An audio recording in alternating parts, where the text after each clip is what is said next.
Let's come back to an element of transparency, which is, and it's much talked about just now, engagement, this engagement between companies and investors. This is so critical. I mean, this is where the rubber meets the road. The idea of investors wanting to know what are the values and what are the actions of the companies to which they give their capital. This is where it's at. So the aspiration to us, in the language of Cornerstone, is that we want to get to a place that we call the Shareholder Alignment Frontier.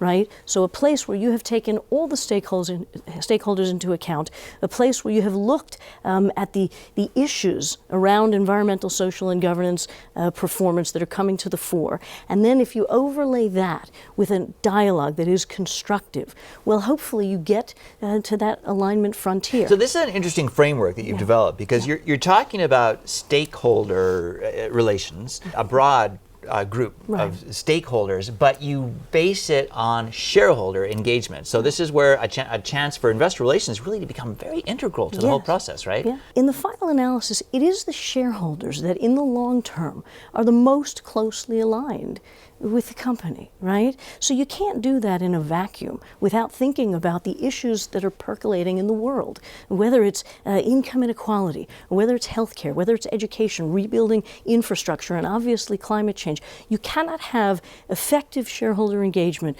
without a consciousness of what's going on in the world.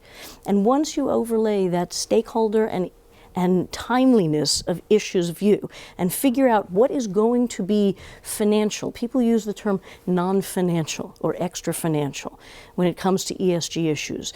They are financial, maybe not financial today, but ultimately when they affect the economic and profit outcomes, they are financial. And I think the big issue is, how do you quantify that? And often it's very difficult for companies to see how these issues will impact them.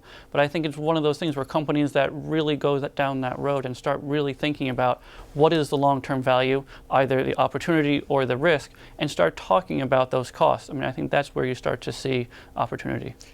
And I would argue that in the long run, there is no dichotomy between optimizing shareholder returns and dealing with societal need. It is a false dichotomy that people put out there.